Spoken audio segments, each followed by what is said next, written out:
Welcome to The Rundown, a GSPN podcast presented by Mighty Purple.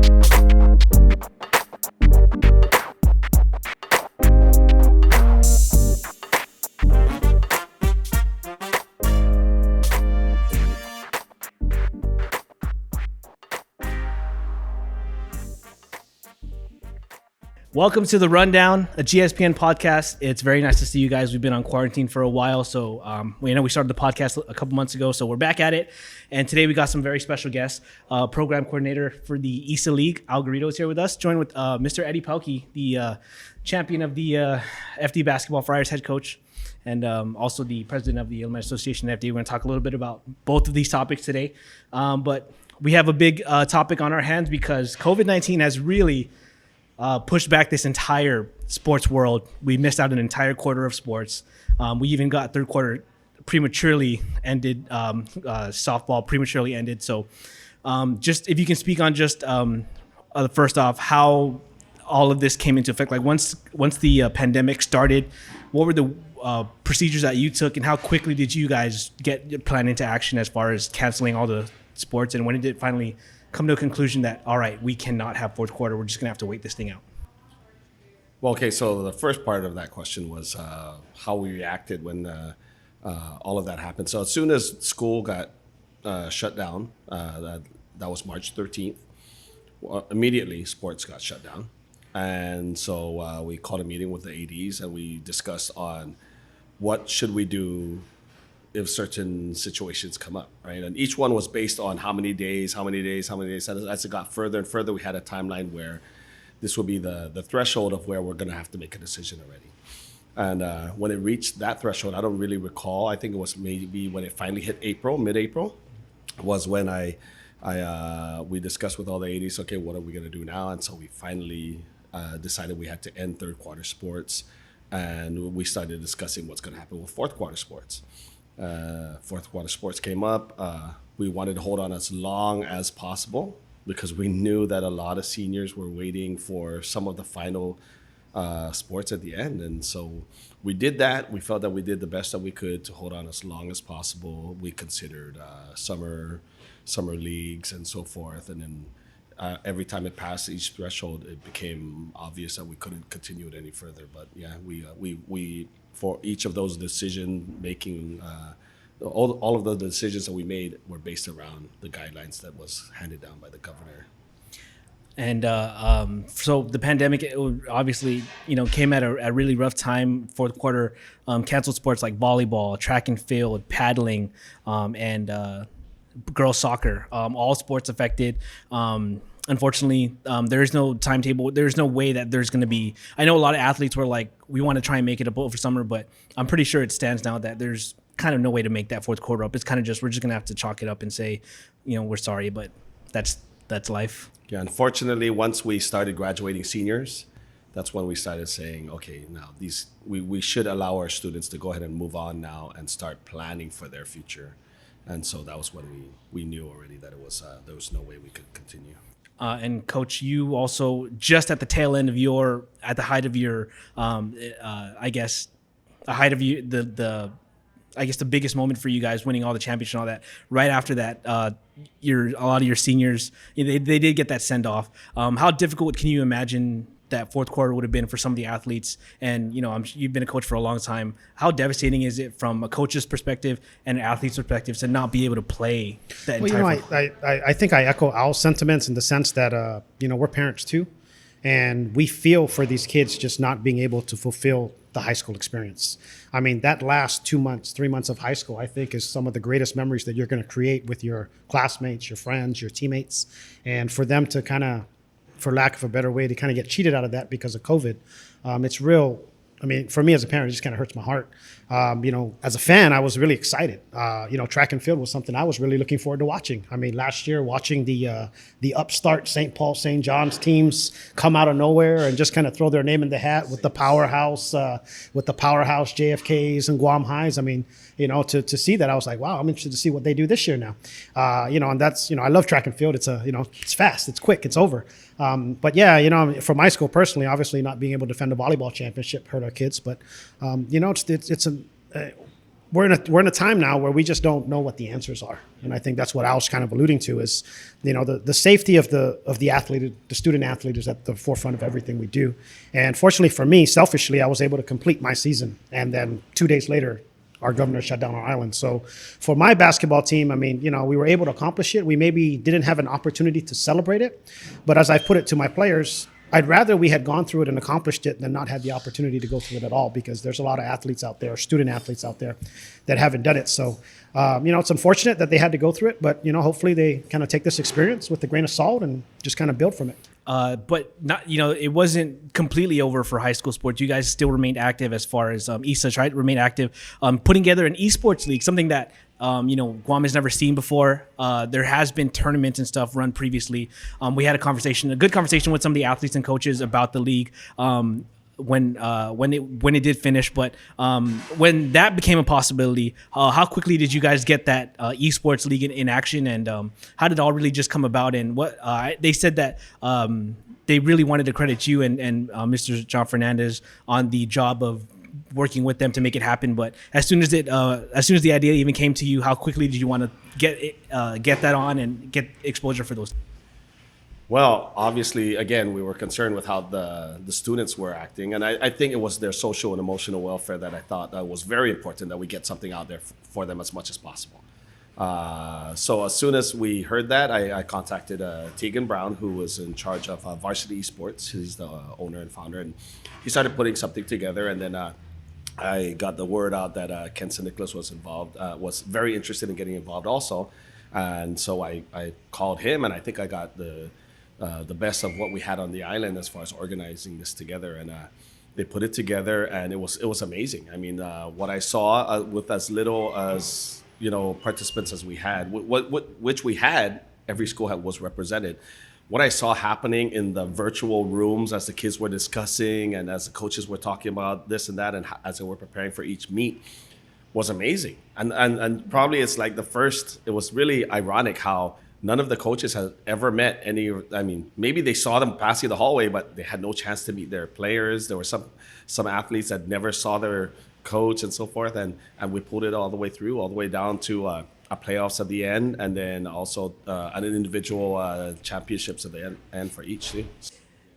Yeah, I'm sure for you guys, the esports is so very new. I know that back then it was always parents trying to limit their kids' time on video games, computer stuff. But now that it's actually turning into a job, the market for it is actually rising. What is your guys' take on it? Because you're a little more traditional. Both of you guys are a little more traditional when it comes to sports, and this. I'm sure a lot of people. The term esports is a little new to them. So, what's your guys' take on the I guess come up of esports?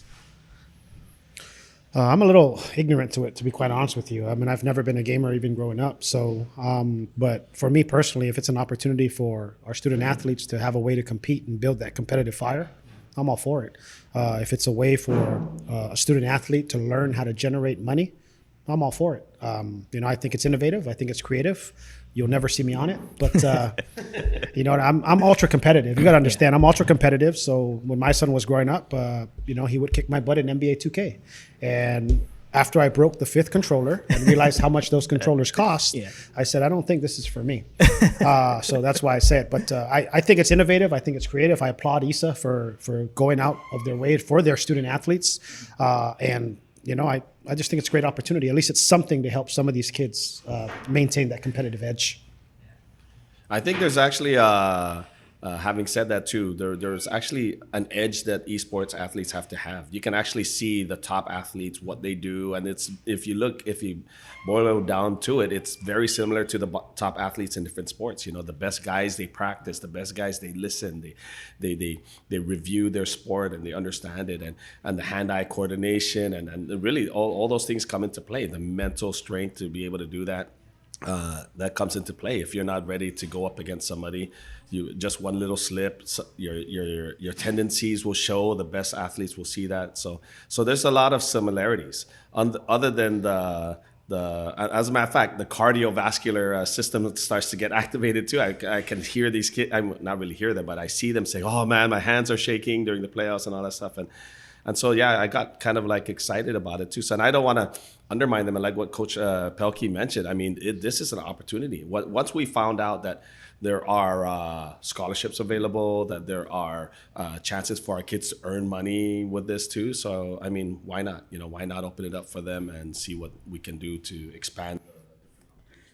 Right, and esports is the fastest growing market, I believe, in the U.S. right now. And so Guam the trend is it's trending upwards on Guam, so that's great for our esports athletes. We got a lot of competitive gamers here.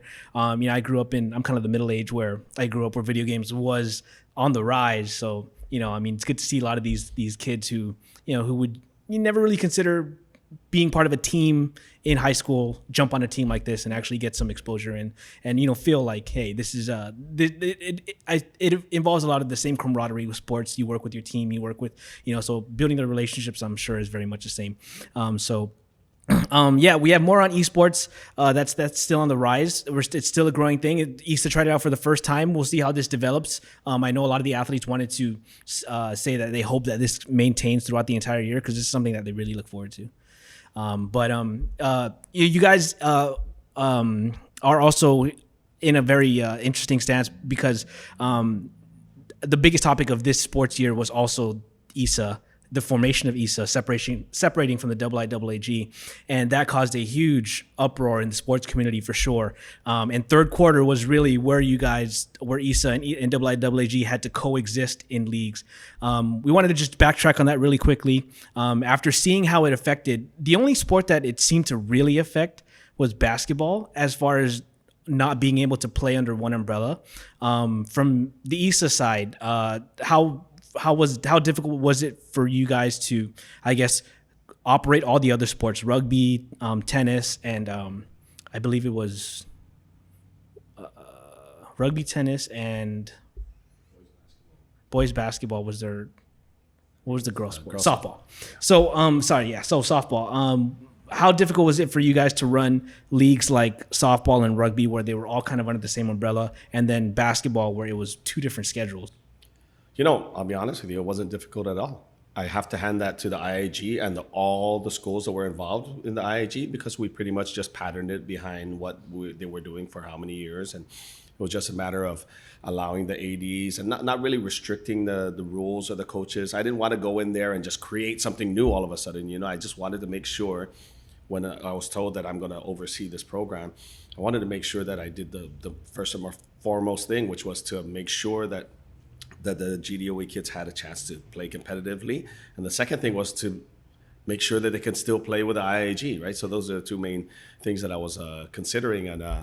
And so, yeah, it was a successful thing. And a big part of coinciding and working with IIAAG had to do with Coach Pelkey really leading the way and saying, this is what I want for my school and my team. And so it made it pretty easy. Once that decision was made and he led that way with probably the only sport in that quarter that actually had enough teams to separate. Once we made the model for what we could follow, and everyone just stepped in. Almost everybody stepped in. Yeah. It really it just set the tone that it can be done.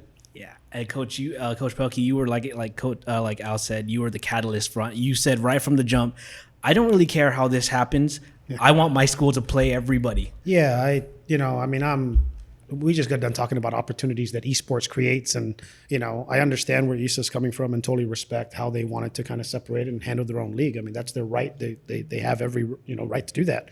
But for me, my thing was, okay, now how does my student athlete get affected by this? So I think one of the biggest misconceptions with ISA and IIAAG is really kind of the makeup of how the organization per se is. I mean, with ISA, everything stops with the superintendent. With the IIAAG, it's still somewhat of a democratic system. So for me, that was kind of my struggle. It wasn't as easy as Al says it was on his side. But for me, it was a struggle because not only did convincing Al and John was the easy part. I think they were on board from the beginning. I've known them for a long time. That helps because they understand where my heart is and what I'm trying to accomplish. The IIAAG side a little bit more challenging because now I got to convince 5 other schools, hey, this is the right thing for all of our kids, not just mine. It takes a lot of kind of taking your pride, put it in your pocket, I think ISA and IIG both did that at some point, at least for my sport. And I know that they had different challenges in other sports, which unfortunately I wasn't privy to some of that. But, at the end of the day, and I talked to Al about this and Terry, the IIG president, I said, look, we're in this for the student athletes. And if we just put the student athlete ahead of whatever our personal agenda is, then we'll find a way to make this work. And fortunately for us, we did. It took a little bit of effort, but we made it work. And, for me personally, having the season I had, it was great to kind of say, hey, I beat everybody. You know what I mean? I mean, it kind of sucks if I went to Japan, I won a tournament, came back, only played IIG schools, and here's JFK sitting saying, you haven't beat us yet. But we had an opportunity to play them, twice because of GSPN. So, I think we're at a point now where each organization now has kind of gone through that learning curve. Obviously, there's a different learning curve with COVID right now and the beginning again. But I think we've kind of worked through those relationship challenges. And now it's just a matter of, okay, what's the best path forward for both leagues to coexist? Yeah, well, kudos to everyone involved for making that transition as smooth as it seemed, because on the media side, we almost felt nothing as far as covering sports and covering games. It still felt the same. I mean, sure, we had to keep track of different standings for different whatever. There were different all-star teams for whatever, but that's besides the point. At least for our sake, it kind of seemed like nothing really changed. And I think that was, kudos to everyone who worked really hard behind the scenes to make that happen, because when we go out to cover games, we came out and reported it. Maybe we changed a couple words in the titles of who is what, but our transition to it was almost seamless. And I think that was a big misconception. A lot of people were very worried about how this was going to play out. I know you only had a small, very, very small sample size with one quarter, but how optimistic are you guys after that first quarter, seeing that the potential of where you guys can take ISA and what you guys want to do with it? Well, first off, I want to say that we don't want to just take ISA certain areas. We want to take the entire, all the schools if they would like to join. You saw a little bit of what we were trying to do already with the coaches' certifications courses and so forth, and we didn't get a chance to continue that. So our first part was making sure we had that model happening, right? Making sure that we played, and then the second part was, now what are we going to do to make it to make it what we wanted, which was start providing coaches certifications for all the coaches, start asking for coaches accountability. So those are things that we're starting to get set in place, and probably we would have seen a little bit more of that in fourth quarter, and then seen a big change and transition in first quarter if we had the opportunity to do it. But unfortunately, with COVID-19, now we're back to making sure that everyone can at least try to play again. So we're kind of in that mode, right? But there were a lot of ideas and programs that we're planning to get set by first quarter, which now has to take a back seat again to making sure that we just have something viable for our kids to have. I mean, we want some sense of normalcy when they come in, and right now the kids don't have that. Maybe it's a matter of adjusting to what the new sense of normalcy is. But we just want to make sure that if there's a chance that we're around. Okay. All right, we're going to take a quick short break here. Let everyone catch up on their Mighty Purple. We are going to come back with some big news. I know everyone's wondering what's going to happen to first quarter sports. That's on the agenda. So that's why we have these guys here to talk about the move, what might happen, and what's the outlook going to be for the first quarter. So we're going to take a quick break, and we'll be right back for more. You're listening to The Rundown, a GSPN podcast presented by Mighty Purple. Welcome back to The Rundown. Well, we got a big topic on our hands here. We were talking pre-COVID-19 and the transition of canceling fourth quarter earlier in the segment. But today, I know everyone wants to know what is going to happen to first quarter sports. That's a couple months away. And I'm pretty sure, a lot of people want to figure out, should I be practicing for my certain sport? What do I need to do? And we have the man here, Al Garrido, here to talk, brief us what is going on behind the scenes. I know you guys are in constant talks about making sure the safety of our students is the priority. So if you can just share with us the information that you have as far as what is ISA's plan for first quarter sports and how is that going to be affected? Well, first off, you're right. There's constant talks. So everything that we do and everything that we consider is all fluid. I use that word a lot with this situation because it has to be. We have to be able to change at a moment. If the governor and the Department of Public Health says this can't happen, then we have to be able to adjust to that. So we do have some proposed plans, some ideas, and I guess you can say a framework of of what we want to consider for next school year. None of that is confirmed, of course, because based on when we get authorization to start doing that. And because we want to always be in line with GDOE, we want to make sure that we act upon what they do, right? So the first thing we did to make sure that we're kind of prepared was I tasked the ADs. We put all our sports together, and we started separating what we would call a low risk, low to medium, medium to high, and high risk, right?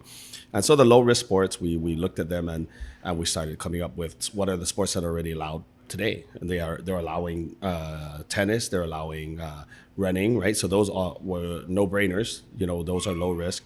And then some sports had some contact would include volleyball, even though their opponents at the net. Sometimes there's incidental contact with their teammates.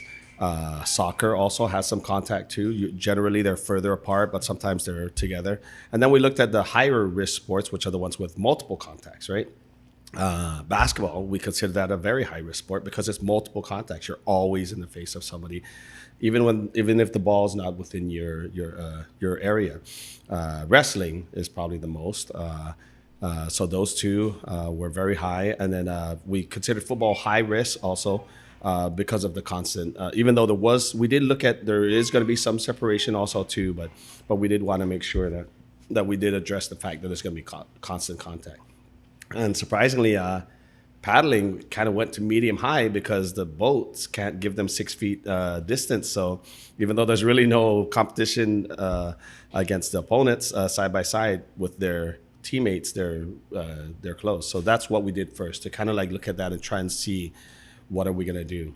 After we delineated those sports, and we said, okay, what for sure should we just not even consider during first and second quarter? And then those were all the high risk sports that I just mentioned. Those are going to get pushed back, and we're going to say, we're going to do that. And of course, we're looking at when will sports even start. So many things that are just written down, and we're going to be reacting upon on what Department of Public Health and the governor says.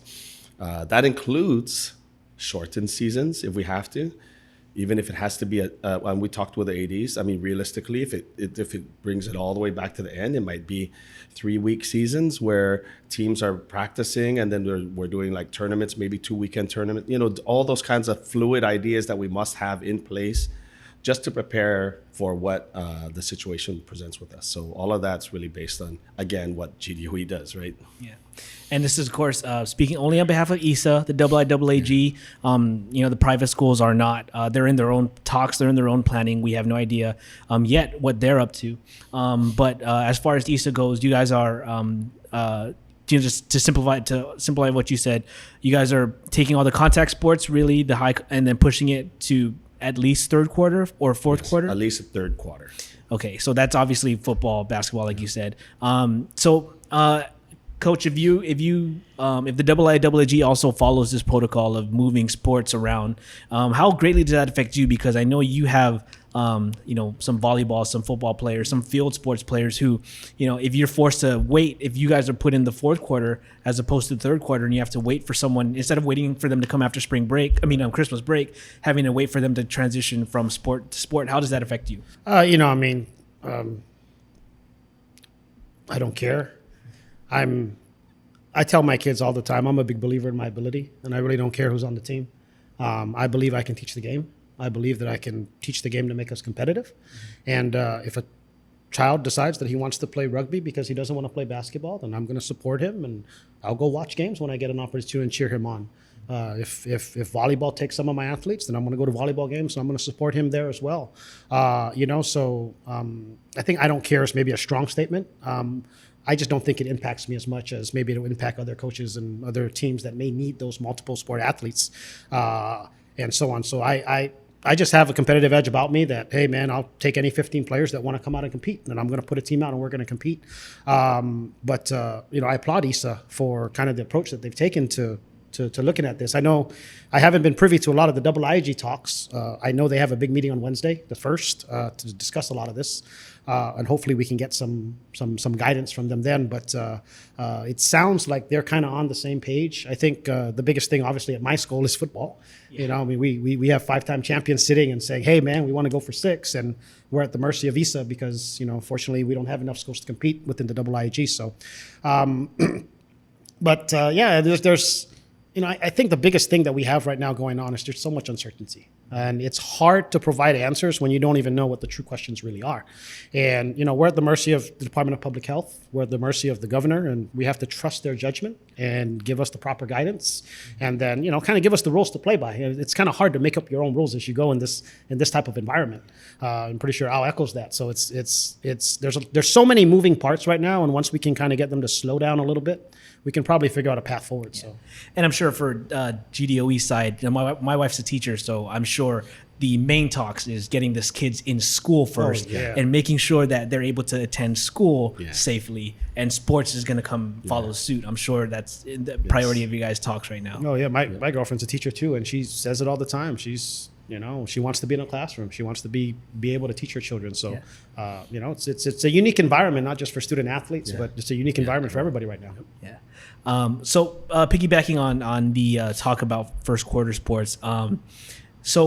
What are the sports that are most likely going to be starting up? So, I mean, I know this can change at any moment, and I know you guys still got planning to do, but realistically, what are the sports that are looking like going to be on the table for first quarter? Well, one of the things we set certain guidelines on how we were going to move the sports around at first, right? And the first guideline was if it doesn't have to be moved, we don't want to move it, right? So, and then there were those that, of course, you just going to have to move it, right? So football is an example that has to be moved. We already know. Cross country, we looked at it, didn't have to be moved. That stays there. Girls volleyball, we're looking at girls volleyball. Tennis also, and boys baseball are some of the ones that we're kind of looking at might possibly be good ideas for first quarter. So when we set that up, we're looking at the type of sport, and then we're also looking at making sure there's equality. There's a boys sport and a girls sport in that quarter also. So there's girls volleyball, so there's got to be a boys baseball, right? Which is another way. Mix it up with the infield and the outfield also too, and so second quarter will be similar. We're looking at what else are kind of minimal contact sports, and that's girls softball. Now they're actually playing girls softball in the mainland. They're having practices and all that stuff with guidelines, right, to follow, right? How to handle the equipment, how to handle the players, how you enter the field. All those little things are all being taken into consideration. That includes, by the way, when we start all of that stuff, that includes with us how we have guidelines, return to practice guidelines that we're going to be following. How can kids start practicing? What kind of things are they going to have to meet?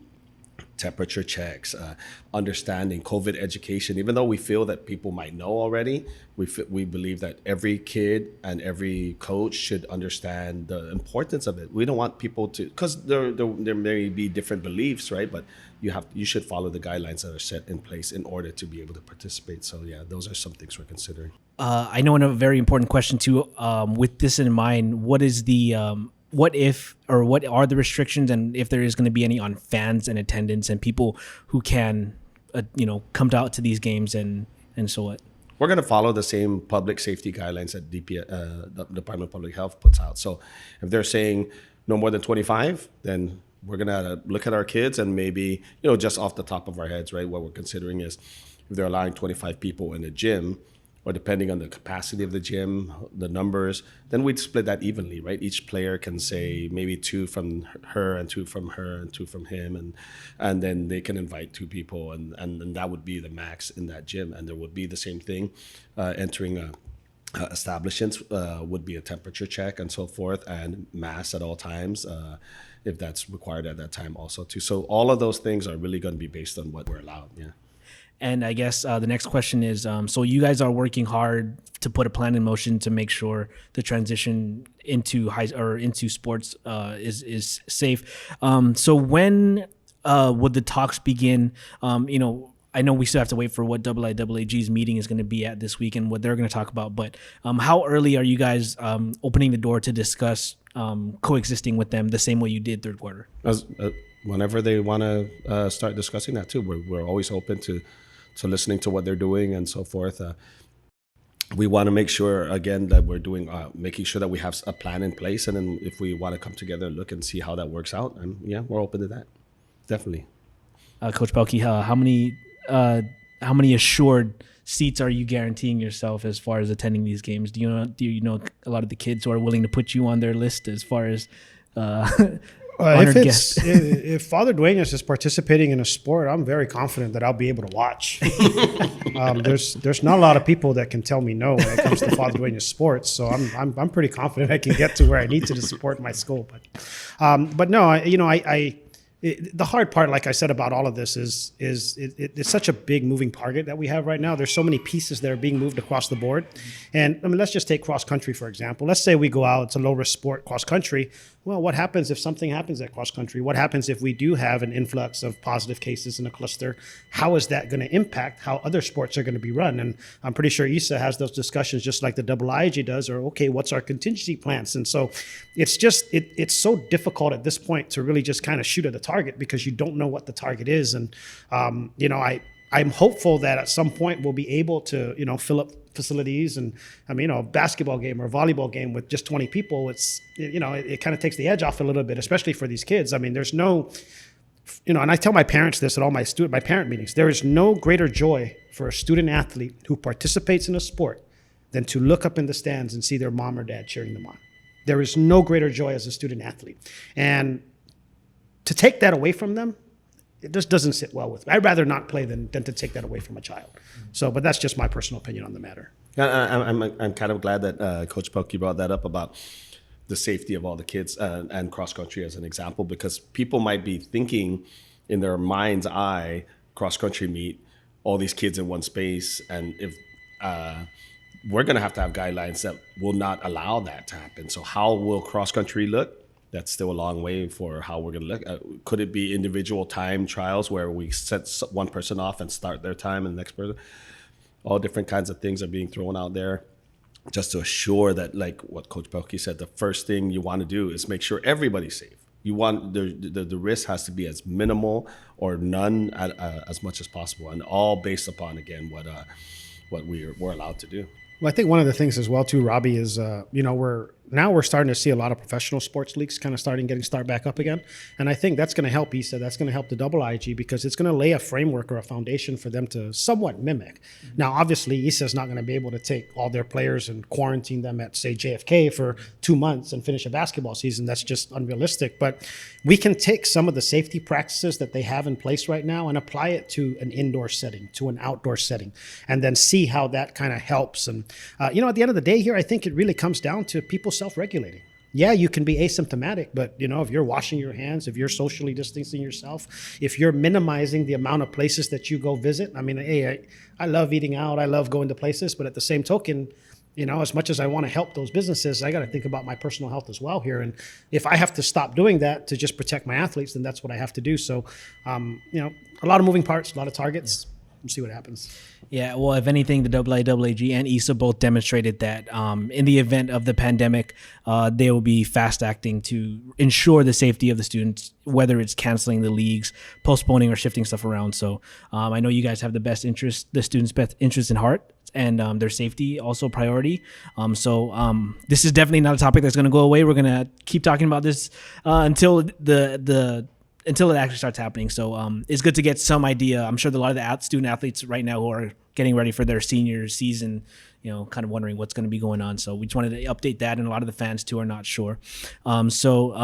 After just everything that you've experienced so far, what is your biggest takeaway from all of this experience? Because what a way to start ISA, the way you guys did, and then to have this pandemic fall on your lap. How are you guys handling the whole situation of just everything that fell on top of you guys this year?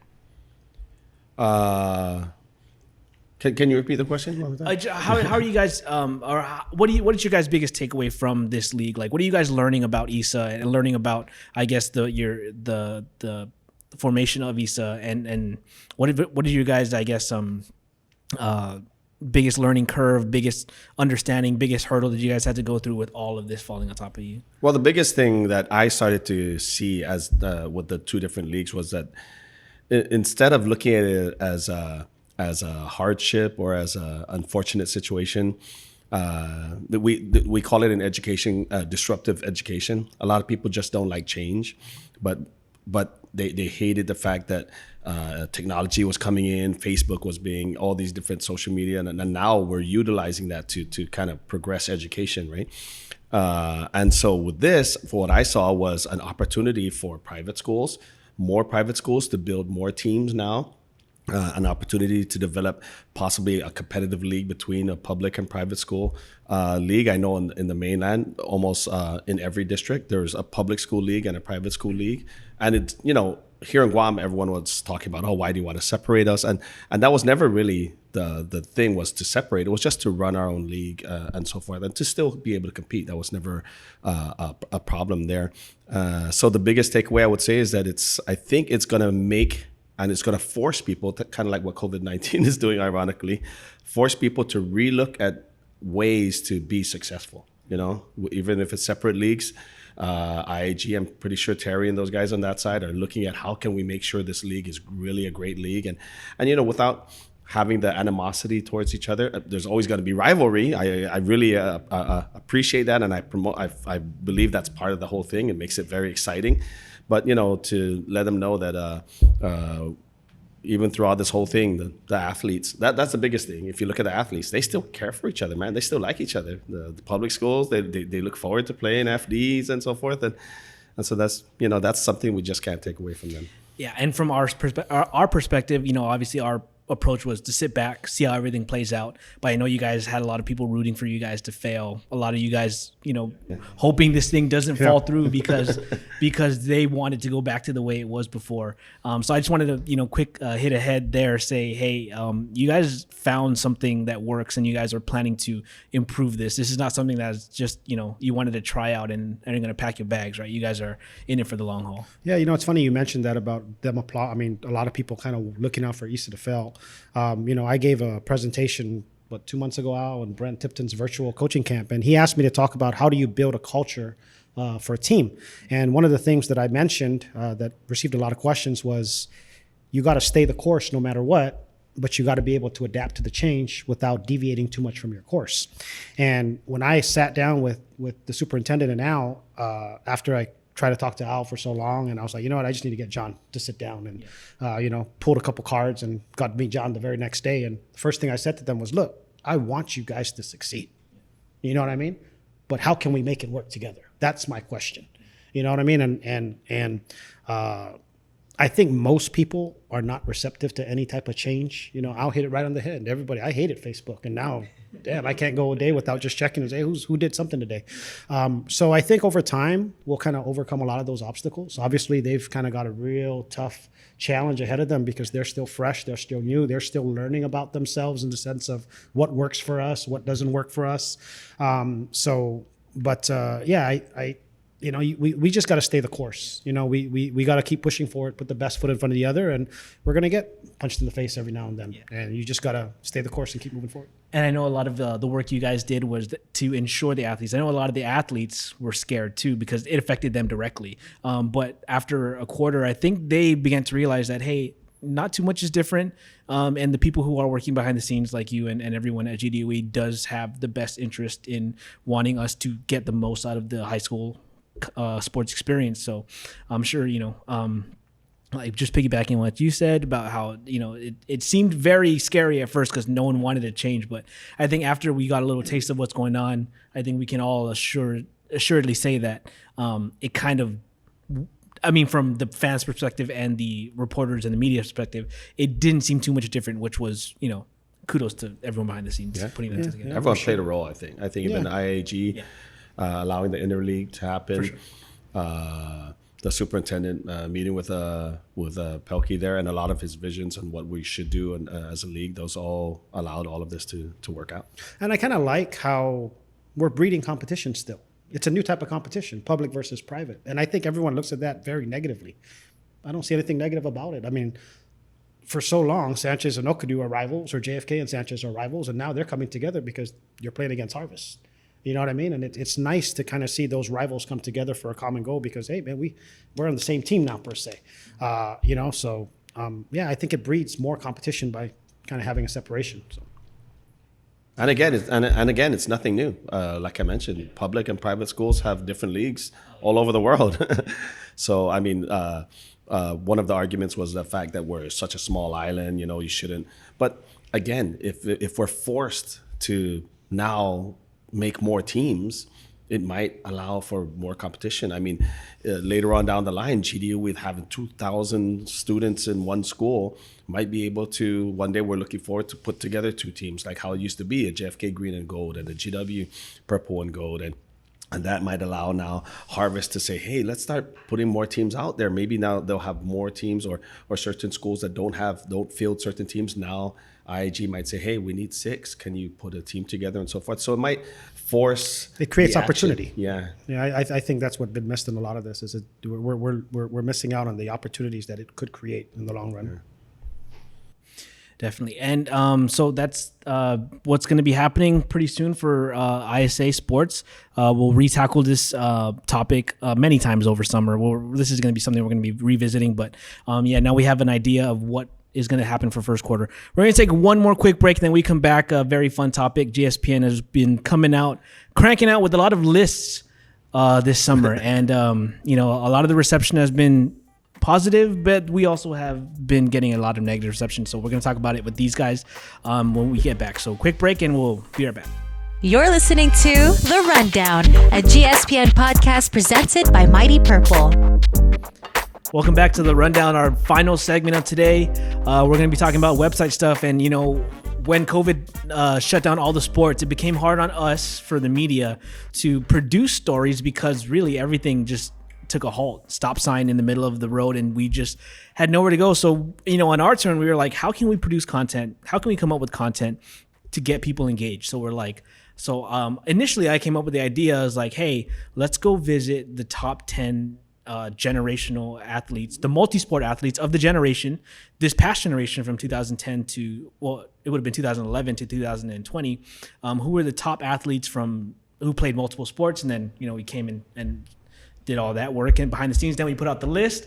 Then of course everyone was just very upset about it. But at the very least, we felt like we got a lot of the names recognition they deserve. Number 1, Destiny Castro. I know you guys have come across Destiny Castro multiple times. You've coached her on the national team. You've played against her before, or have you coached against Destiny? I actually helped with Robigo that year. Oh, okay. Oh, yeah. Okay. Yeah. So you guys are very familiar with Destiny Castro, and she, I think, out of everybody, was the most accepted and understood that this was probably the greatest multi-talented athlete that we have maybe ever seen. Really, up in Guam. Yeah. No disrespect. I think the only person that comes close to Destiny is maybe Sass. Yeah, exactly. I mean, Teresa Son, back in the late 80s, I believe, right? Maybe Payuma might also, but her size was a little bit. But the problem with the Payumos is they were pretty much just basketball players. I mean, they may have dabbled in a couple sports. She did volleyball. Volleyball, soccer, MVP. But Therese, I think, because Therese, I think it was the 97, the 97 micro games and the 95 micro games. She played basketball and ran track and field. Yeah. I mean, that was ridiculous. But anyways. Yeah, speaking of Therese, I think when I was getting into my career as a journalist, she was at the tail end of her playing career. So I got to see a little bit, and I heard a lot of things about her, but definitely got to experience Destiny Castro, the full front of it. And she was, from what I already thought and pre-assumed, that this is probably the best athlete I've ever seen. I think she was the inspiration for the entire list because I had a conversation with her volleyball coach, and I was just, we were just shooting conversation. I was like, hey, just curiosity, who's the best player you've ever coached? And he just, without stuttering, straight up, Destiny Castro. I said, wow, really? The best? I'm thinking that, obviously when I think of Destiny, I think of basketball because that's her primary sport. But, you forget that she was as good as anyone in any other sport. She was the volleyball MVP. Yeah, she was the volleyball MVP. And she won the soccer MVP too? Yeah. She won the soccer MVP. You know what I'm saying? So that's ridiculous. Yeah, it's among great athletes yes. too, not just by herself. Yeah. When I heard the volleyball coach say straight up he was the best player that he's ever coached, I was like, that's something. I mean, I knew it already, but I felt like for someone else to admit that she is the best at a sport that I wouldn't even consider her at the forefront of to be the best ever, I was like, oh man, I got to do something with that information. Yeah. So that's what the formation of this list. So that was really the. So you already knew your number one before. I knew Destiny. Right? Yeah, she was number one from the go. And I was just like, it had a lot to do with. I know that a lot of people will knock her for not winning championships because she only won a soccer championship and a softball championship, part of Southern. Well, she wasn't going to win a basketball championship if she didn't play for me.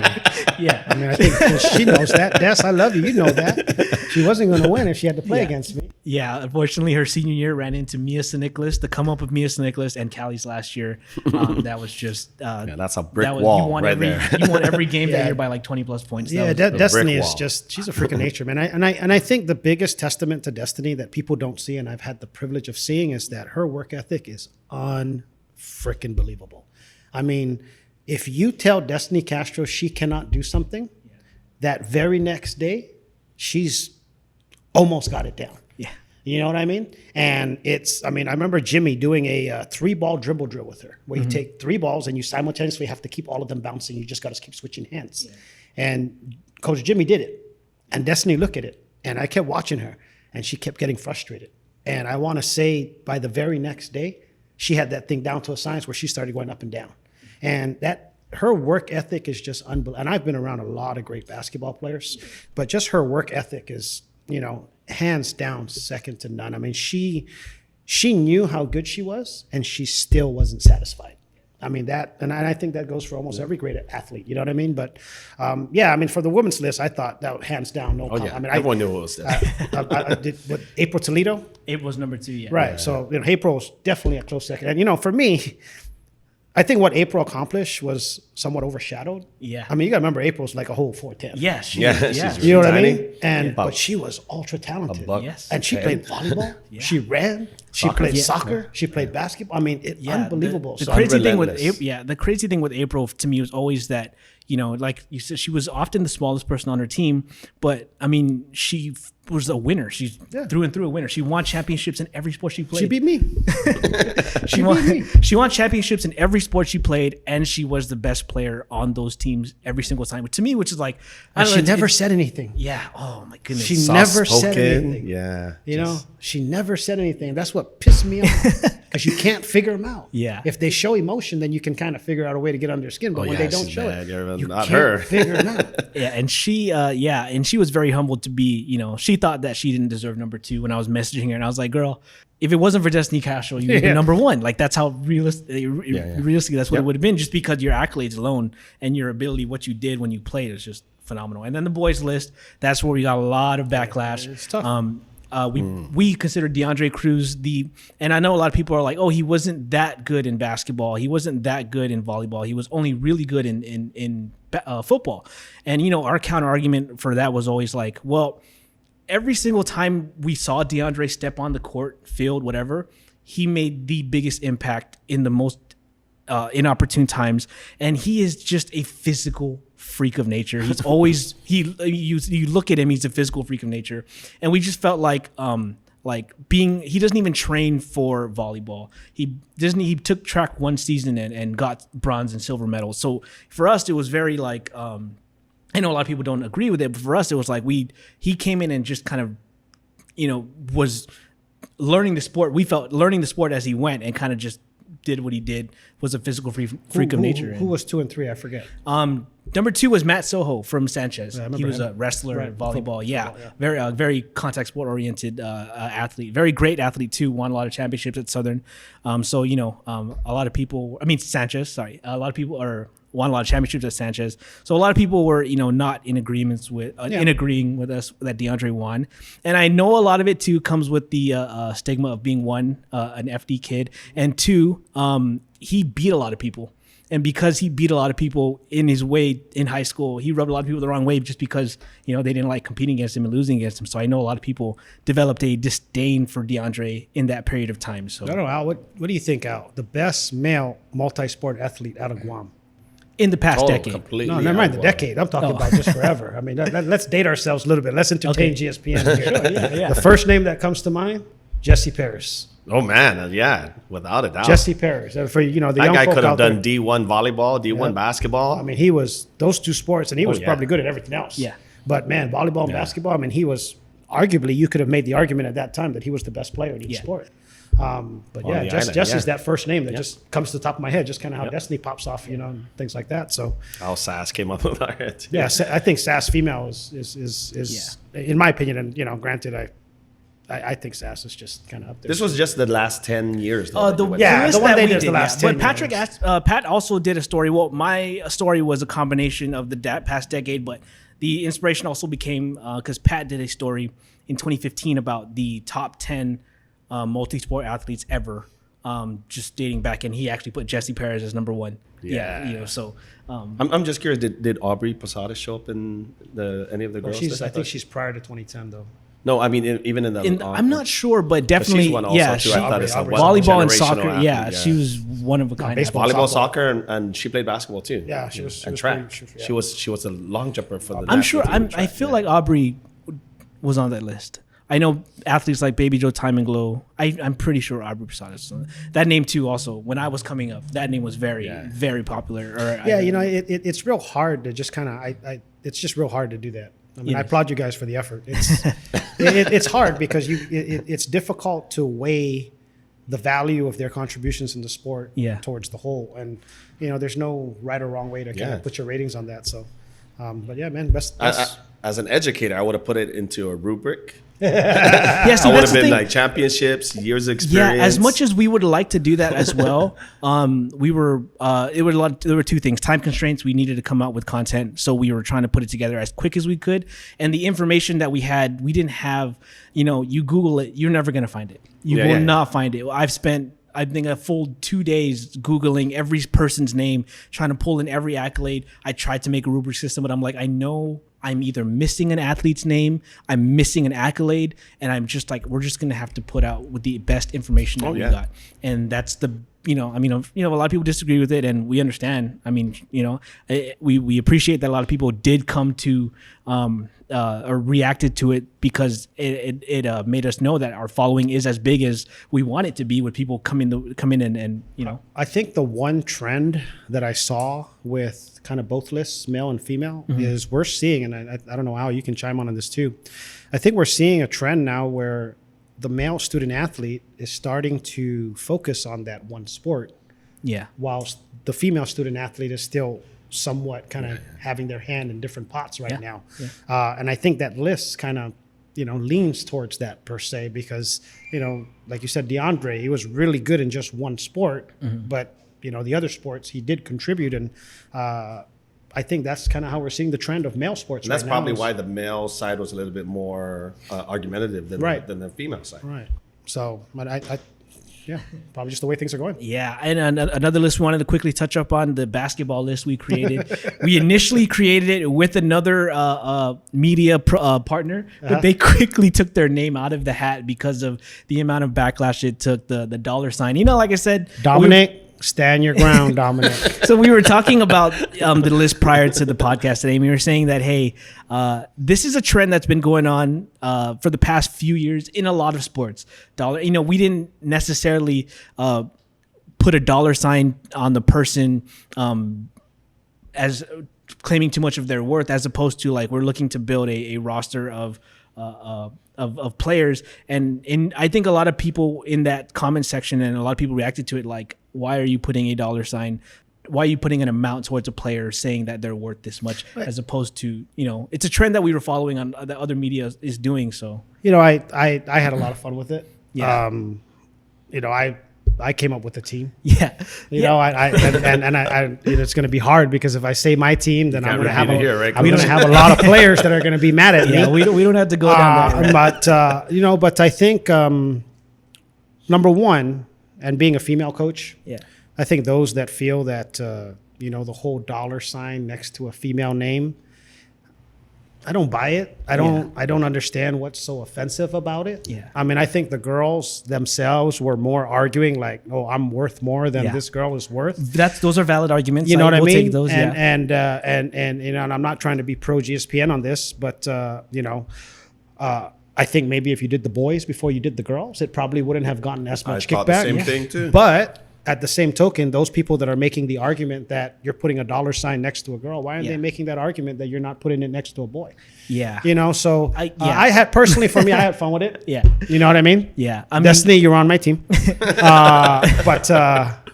So is you, Callie. But yeah, I had a lot of fun with it. I actually played with it a lot. And, you know, the problem is I looked at it too technical. yeah. You know, I'm like, You know, okay, I have this, I as have we this. Now I expected, just need I need a big, I need a defensive stopper, and I need a 3-point shooter. Yeah, This is all I need to win. Yeah, and to what you said about the boys, when we put out the boys list, we actually got a lot of the guys on social media playing the Man. game, building squads. That was the interaction we were hoping for. But the Yeah. girls list, when that came out, we got a whole bunch of why this, why that. You can't satisfy everybody. And we are in the business of media, so we fully understand when we are being challenged, and we know we're not going to satisfy everybody. We get it. If we rub you the wrong way on a certain thing, you know, that we apologize. We're only human as well, and we're not a giant team. We're a small group. So if you are debating with a small group of people, keep in mind that this isn't a giant collection of people's opinions. This is a list that was created by a group of 3 or 4 guys at most, if even. So, you know, if you're debating, you want to go against the grain here, you're going against that. So just know that it's not a giant list, and there's no final list that we come up with to say. We just, you know, putting out our information as best we can and trying to generate some content, trying to generate conversation, because hey, during this Healthy COVID discussion. Yeah, during this time of COVID-19, we need something to talk about, look forward to. So we appreciate that. Yeah, man, I had a problem putting a boys team together. I kept going back and forth. It was fun for me. Well, on top of the other list, make sure you go check it out on GuamSportsNetwork.com. Patrick also was a big catalyst in putting together football list. He put together football list, quarterback list, the best of all time in those positions, and ranked them per school. He also put together a list of top jerseys. Do you guys remember what jerseys you wore back in high school? Yeah, I didn't make the list. I was number 11. Well, I wore 22 in high school, and then I switched to 4 right after high school. Ah, okay. So I remember I remember. But unfortunately, I didn't make any of the lists. Yeah. Yeah, y'all should do some coaches because I know Al and I will be top 5. That might be an interesting one. Well, that's definitely another topic that we were probably going to eventually dive into in a couple of weeks because, like I said, sports is completely halted. So a couple more things, and we're going to wrap it up here. One very important topic we wanted to give we wanted to say with a heavy heart that we did lose an athlete. Rio Ida of the Harvest Eagles was the hiker who washed up on sea after their trip to Marble Caves. And I know everyone here at this table knew Ida at some point. They competed against him or Watched him play. Have crossed paths with him some way. So, you know, for the sports world and the Harvest family, we wanted to send our deepest condolences out to the entire Harvest Eagles and Ida family. That's a tragic loss. And, you know, it's tough because, he was supposed to be graduating this year, and he just got through a 3rd place finish for basketball. I think one of the highest finishes Harvest has ever had. So, they were riding high on that, and unfortunately for them, they lost a part of their family. And we just wanted to offer our condolences off to the Ida family. With that being said, there is sports on the horizon. The FD alumni tournament is supposed to be starting. It usually starts around June. It is obviously being pushed back for reasons. Before we go, Coach Pelkey, you are the president. You want to give us a quick update about the Alumni Association and how that might play out, because that's a big thing over summer for a lot of the FD boys. Yeah, obviously, just like ISA Sports and IIAAG Sports, it's still a moving target. We don't have anything kind of firm going on right now. We just recently reopened our gym for just somewhat open play. We went and fortunately we have some alumni that gave us some guidance of how we could go about reopening the gym. We're hopeful that we've submitted a plan to public health. We're following our plan. We're hopeful that we can gather some data over the next 3 to 4 weeks to prove that our plan is efficient in managing the spread of COVID. And once we're able to generate that data, we'll present it back to public health and ask them, say, hey, can we move forward with organized basketball instead of non-organized basketball per se? So we're still hopeful, but hopefully by the end of the summer, we'll be able to hold it. I mean, this is going to be our 36th year, I believe. And we obviously don't want to, have it halt because of COVID. But at the same token, the safety of our community is at the forefront. So we do have, kind of a plan in place to achieve that. Whether we get there or not, it's really just kind of up to us. So. Well, thank you, Coach Pelkey. Thanks to Al Garrido for joining us here on the Rundown to speak about sports. I know a lot of us has been sports crazy, sports hungry, been craving for some kind of content, some information, some live sports. So hopefully the alumni tournament can give us a little bit of that. And Nice. and hopefully also we will have definitive answers as far as what's going to happen to first quarter sports between ISA and IIAAG. A lot of planning, a lot of talks still have to go underway. But for now, just know that everyone behind the scenes is doing as much as they can to ensure that when we are allowed to do sports again, it's going to come back as seamless and safe as possible. So thank you guys for joining me on the Rundown. You're welcome. Thank you guys for joining us on the podcast. Everyone who's listening tonight on the podcast will get the first dibs. You can catch the video on it later. But until then, signing off for GSPN, Robert Wilhudja. I'm out. Go to Mighty Purple. Woo! Go to Mighty Purple.